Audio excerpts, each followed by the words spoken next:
प्रिय बच्चों, आज हम कक्षा 4 के पाठ 2 आशावादिता की शक्ति को पढ़ेंगे। एक बार रोम का एक कुशल राजा हेड्रियन घूम रहा था। उसने देखा कि एक वृद्ध व्यक्ति जो इसकी उम्र लगभग 100 वर्ष की होगी, वो कुछ पौधों को रोप रहा था।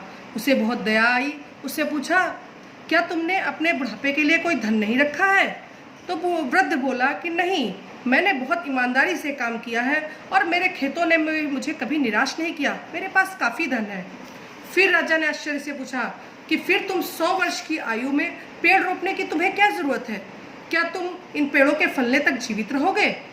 तो बूढ़ा व्यक्ति बोला कि हे प्रभु, कि जब ये ज़मीन मैंने खरीदी थी तब इसमें बहुत सारे वृक्ष थे, मैंने जिनके फल और फूल खाए, लेकिन मैंने उनको लगाया नहीं था। इसलिए मैं अब इनको लगा रहा हूँ ताकि इनके फलों को मेरे बाद भी कोई खा सके। मुझे फलों का लालच नहीं है, लेकिन अगर मुझे खाने के लिए मिले तो मुझे आश्चर्य नहीं होगा, और भगवान ने चाहा तो मैं आपके लिए भी फल लेकर आऊँगा। तो ये सुनकर सम्राट हंस पड़ा और वो बोला, मेरी शुभकामनाएं तुम्हारे साथ है मित्र। फिर कुछ सालों के बाद ऐसे ही समय बीत गया और एक बार राजा अपने महल की छत पर टहल रहा था। उसने देखा एक वृद्ध व्यक्ति अपने सिर पर एक टोकरा लादकर महल में आने का प्रवेश कर रहा है, लेकिन द्वारपाल उसे आने नहीं दे रहे थे। तभी उसे वो जाना पहचाना लगा और उसने उस वृद्ध को पहचान कर अंदर आने का आदेश दिया। जब राजा उसके स्वागत के लिए स्वयं उतर के आए, तब उन्होंने देखा 100 वर्षों से अधिक आयु के उस वृद्ध को, जो उनके लिए पहले फल उस वृक्ष के लेकर आया था। राजा ने वृद्ध से भेंट स्वीकार कर लिए और फिर उसे अपने गले से लगाया और उनके टोकरे को स्वर्ण मुद्राओं से भर दिया, और फिर अपने दरबारियों से बोले कि आज उन्होंने सद्भावना और आशावादिता की शक्ति क्या होती है इस बात को जान लिया है। अर्थात हमें अपने जीवन में हर समय लाभ की इच्छा से ही कोई कार्य नहीं करना चाहिए। कभी कभी हमें दूसरों के लिए परोपकार की भावना से भी कुछ कार्य को करना चाहिए।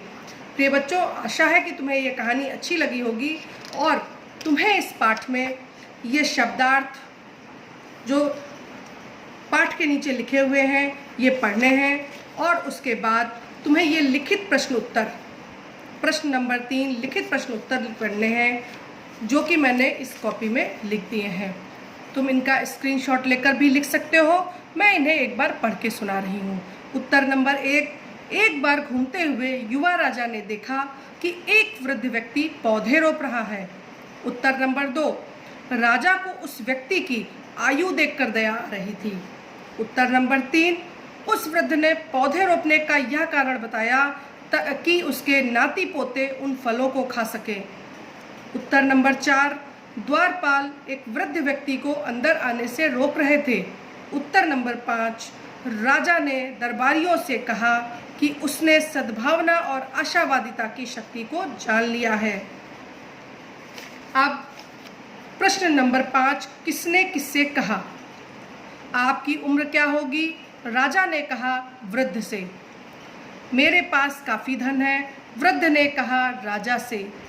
लगभग 100 वर्ष तो जरूर होगी, वृद्ध ने कहा राजा से। मेरी शुभकामनाएं तुम्हारे साथ हैं, राजा ने कहा वृद्ध से।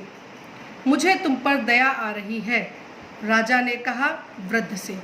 आपको इस पाठ में इतना ही पढ़ना है और फिर अगले पाठ में हम दोबारा मिलेंगे।